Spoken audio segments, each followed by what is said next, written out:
There is a stretch of Marshall Street in Battle Creek, Michigan, where the rail spur that once fed a 40-acre thresher works has gone quiet under decades of asphalt and infill. Somewhere in a barn in the Red River Valley of North Dakota, a wooden threshing machine still wears its original paint underneath the chaff dust. Red body, green sills, the stripe and the transfer lettering picked out by a sign painter who knew exactly which farmers would be looking when it rolled past. The company that built that machine made the finest grain separator in America for the better part of 80 years. It does not exist anymore. It has not existed in any form a farmer from 1920 would recognize since the spring of 1929. In 1848, a blacksmith named John Nichols walked west out of Detroit, looking for a town where a man who could shape iron might make a living. He found it at the confluence of two rivers, the Battle Creek and the Kalamazoo, in a Michigan settlement barely incorporated, its name taken from a skirmish nobody quite agreed on the details of. Nichols set up a forge. He fixed plows. He repaired the broken iron of a farming country that was, in 1848, still mostly being built by hand, one blacksmith shop at a time, across a Midwest that had only just begun turning prairie into cropland. The following year, gold fever pulled half his neighbors toward California, and Nichols nearly went with them. He signed on as the blacksmith for a wagon party heading west, the kind of skilled tradesman every wagon train needed to keep its wheels and harness iron from failing somewhere out past the Missouri. He went. He fixed wheels and axles across half a continent, and he came back to Battle Creek with enough money to expand his shop, a detour that mattered more than it looked like it should have.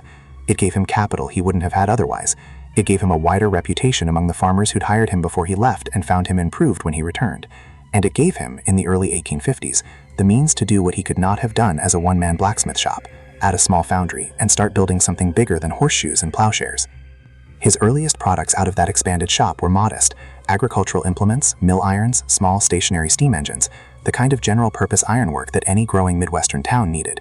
But in 1852, Nichols built his first thresher separator, the machine that pulled grain from straw mechanically, faster and cleaner than a barn full of men with flails could ever manage by hand. It worked well enough and sold well enough that Nichols needed a partner who could handle the books and the financing side of a business that was outgrowing one man's reach. He found that partner in David Shepard, a mechanic by trade, and together, sometime in the early 1850s, they became Nichols Shepard and Company.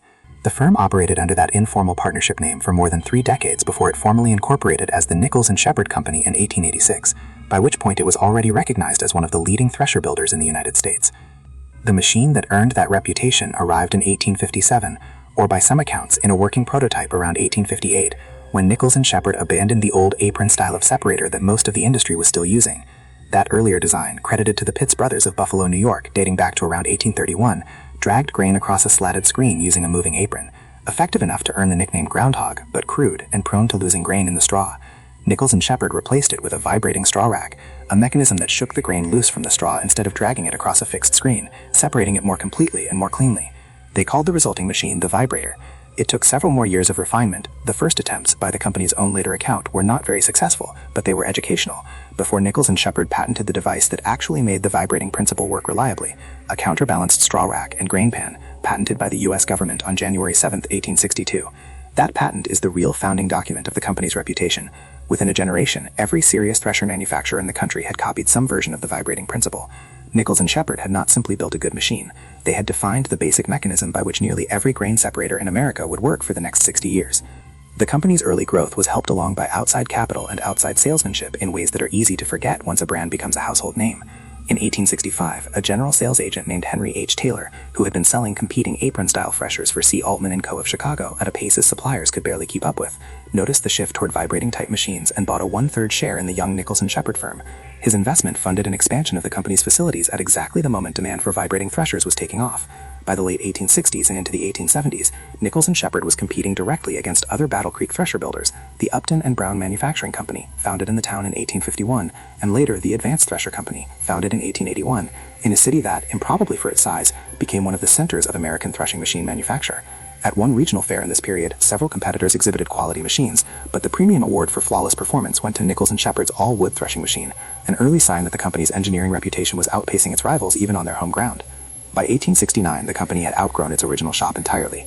Nichols and Shepard expanded into steam engine manufacturing that year, constructing several new buildings on a 40-acre site at Marshall and Michigan Streets in Battle Creek. That era, bigger farms and bigger custom threshing outfits wanted bigger cylinders, and bigger cylinders needed steam, not muscle, to turn them. Leadership changed hands as the founding generation aged. John Nichols died in 1891, and his son, Edwin C. Nichols, succeeded him as company president, a transition that, by some accounts, reflected the fact that the Nichols family held more stock than David Shepard, who stayed on as vice president. The company's other officers in this period included C.C. Beach as treasurer and Freedom George Shepard, David Shepard's son, as secretary and head of the board of directors. It was very much by the 1890s a company run by the second generation of two founding families, expanding the business their fathers had started as a two-man blacksmith and foundry partnership 4 decades earlier. Steam engine and thresher sales stayed brisk through the 1890s, brisk enough that Nichols and Shepard opened branch sales offices well beyond Michigan, in Kansas City, Missouri, Peoria, Illinois, Fargo, North Dakota, Des Moines, Iowa, Billings, Montana, and Madison, Wisconsin, planting the company's name across exactly the grain belt geography where its biggest machines were about to make their reputation. That decade also brought a wave of mechanical refinement that mattered more to the men running these machines than any catalog illustration could capture. Self-feeders, mechanical weighers, baggers, loaders, and windstackers were developed and added through the 1890s. Nichols and Shepard was among the first companies to adopt the farmer's friend stacker, a mechanism that blew straw clear of the machine in a controlled arc instead of leaving a crew to pitch it away by hand. Their steam engines gained Wolf compound cylinders starting in 1896, built until 1904, alongside improvements that let an operator switch the steering from the left side of the engine to the flywheel side, and the adoption of friction clutches that made the whole traction engine and separator combination easier and safer for a crew to run through a long harvest day. And then at the turn of the century came the machine and the name that this entire story turns on. Nichols and Shepard's largest separators, the 16-bar cylinder machines built for the biggest threshing crews in the country, were put to work in the wheat country of the Red River Valley, the flat, black soil border country straddling Minnesota and North Dakota, some of the most productive small grain land on the continent, where bonanza farms measured their wheat acreages in the thousands, and a single threshing outfit might work its way across a dozen farms in a season. These machines performed so well in that valley's enormous fields that farmers and dealers simply started calling them by the place that had proven them, the Red River Special. The name stuck so completely and sold so well that the company adopted it as the formal name of its entire separator line. By the early 1900s, Red River Special was doing more selling on its own than Nichols and Shepard ever had. These were big machines built for big crews, cylinder widths scaled up through the 16-bar cylinder range, separating widths to match, designed to run behind a Nichols and Shepard steam traction engine and to be fed hour after hour by a crew of a dozen men or more pitching bundles into the cylinder from dawn until the light gave out. And here is where color matters to this story the way it matters to every brand in this niche. Before the First World War, a Red River Special was built up from timber, not sheet steel, and finished the way fine farm machinery of that era was finished, body painted red, sills picked out in green, the whole machine striped and decorated with transfer lettering to suit even the most particular, in the words of the company's own later history. A Red River Special standing in a farmyard, waiting for the wheat to ripen, was not just functional equipment, it was decorated the way a family dressed for church. The red and green machine sitting beside a barn told every neighbor driving past exactly which thresher that family trusted with its harvest, and by extension, something about that family's standing in the threshing crew economy of the valley. That trust was not abstract and it was not sentimental. A threshing crew working a Red River Special was running the centerpiece of the entire farm year, the day or string of days when months of growing finally converted into bushels a family could sell, store, or do without. Trade press accounts and farmers' recollections from the period consistently point to the same qualities when they describe why these machines earned the loyalty they did: cleaner separation that left less grain wasted in the straw pile, and a reputation for running through long, dusty 16-hour days without the kind of breakdown that could cost a farm family its narrow harvest window before weather turned. That reputation for reliability, more than any single mechanical feature, is what carried the Red River Special name out of Michigan and across the wheat belt, and notably into export markets as far away as Russia and Argentina before the First World War, two of the largest grain-growing regions on Earth outside North America. After the First World War, steel began replacing wood across the entire farm machinery industry, and Nichols and Shepard followed the trend along with everyone else. The Red River Special traded its painted wooden body and green striped sills for a galvanized steel housing.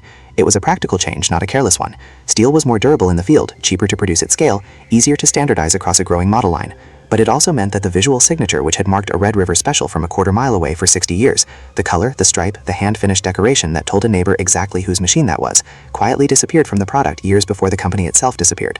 The face that farmers had recognized across a stubble field became, in the line's last decade, an unpainted steel box doing the same job without the same identity.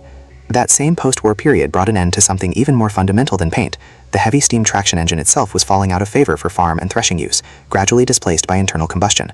Nichols and Shepard adapted here too, supplying its threshers to be run behind Alice Chalmers tractors and later Lawson tractors, rather than its own steam engines. But the deeper threat wasn't engine type.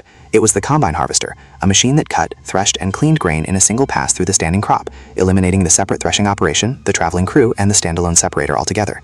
Nichols and Shepard saw this coming and tried to adapt rather than simply defend its existing line.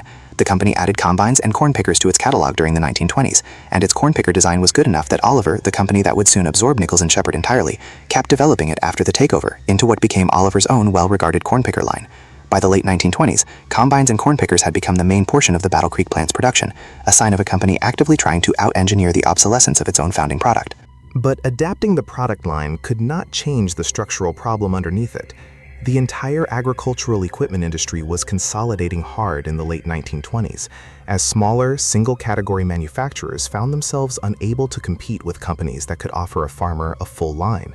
Tractors, plows, planters, harvesting equipment, combines, under one name, through one dealer network, with one set of replacement parts. Nichols and Shepard, for all its engineering credibility, had built its whole identity around being exceptionally good at one category: threshing equipment and the steam power that ran it.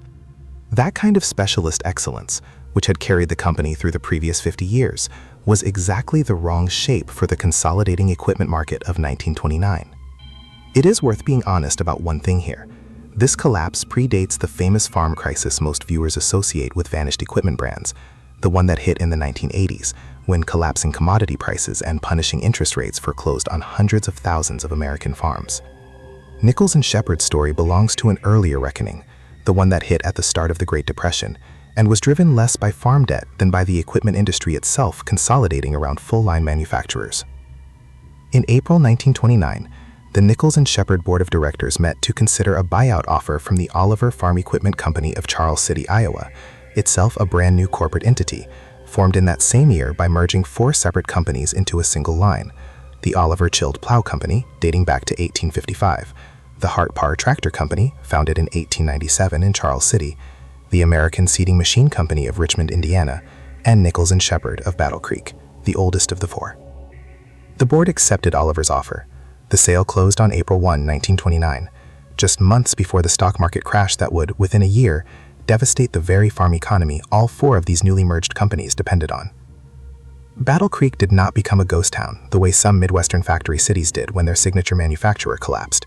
The Kellogg and Post cereal companies, founded in the same city and roughly the same decades as Nichols and Shepard, anchored Battle Creek's economy long after threshing machines stopped rolling out of the plant on Marshall and Michigan streets, and the city remains a functioning, mid-sized Michigan community today, with a population in the neighborhood of 52,000 people, and manufacturing still making up a meaningful share of local employment, supplemented in more recent decades by automotive parts and aviation services work. That survival is exactly what makes the Nichols and Shepard story different from a brand whose entire town died alongside it. Here, the company disappeared while the town it had helped build simply moved on to other industries: cereal first, then automotive components, then aviation contracting, and the specific, hard-won knowledge of how to build a Vibrator separator or a Red River Special went with the company into the merger, not with the city into decline.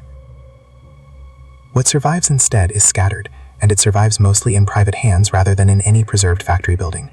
Wooden Red River Special threshers, pre-1920s machines, some still wearing traces of their original red and green finish under decades of chaff dust and weathering, turn up occasionally at farm equipment auctions and antique engine swap meets, prized precisely because so few intact wooden threshers from any manufacturer have survived a century of harsh weather, wartime scrap drives, and ordinary barn fires. Online communities built around antique steam and gas engines, the kind of forums where a collector posts a photograph of a builder's plate and asks strangers across the country to help date the machine from its serial number, regularly field questions about Nichols and Shepard separators, sometimes from owners trying to determine whether a given machine predates or postdates the Oliver takeover, based on nothing more than the logo stamped on its side versus the name cast into its plate. This is also a brand kept alive in the most literal sense by the steam and threshing reunion circuit that exists across the rural Midwest and the Dakotas. The same world of antique tractor shows, threshing bees, and working steam engine demonstrations that keeps machinery from dozens of long-vanished manufacturers running every summer, season after season, for crowds who came specifically to watch it work rather than to look at it behind glass. At these reunions, a Nichols Shepard separator pulled behind a restored steam traction engine is not a static exhibit. It is fired up, belted to a straw pile, and fed by hand exactly the way it would have been fed in 1910. Watched by men and women whose grandparents or great-grandparents may well have run that very machine, or one just like it, on that very land. 3 or 4 generations of the same family standing in roughly the same spot in the field.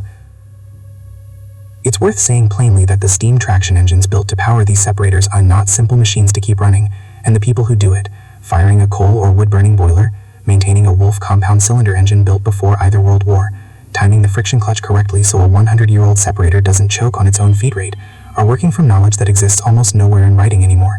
It lives in the people who learned it from the people who learned it before them, the same way a Red River Special's reputation for clean threshing once lived in nothing more official than the word of mouth of farmers comparing notes across a fence line. The Red River Special did not lose to a better thresher. No competitor ever built a separator that out-engineered the Vibrator principle Nichols Shepard patented in 1862, or that out-threshed a 16-bar cylinder Red River Special in the wheat country that gave it its name.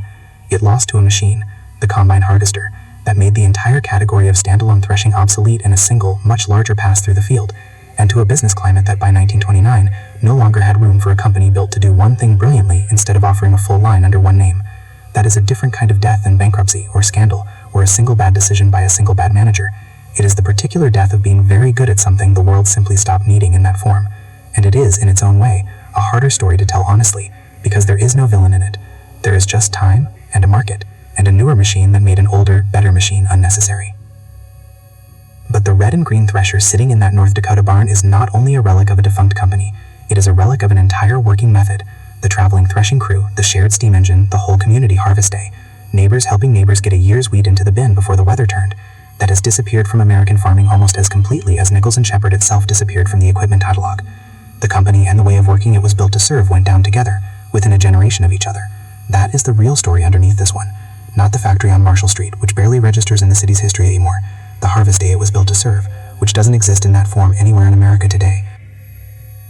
If you grew up hearing your grandfather talk about a threshing crew coming through, or if you've ever stood next to a steam engine at a county fair and wondered who built the separator chained up behind it, the next story in this series is one you'll want to hear.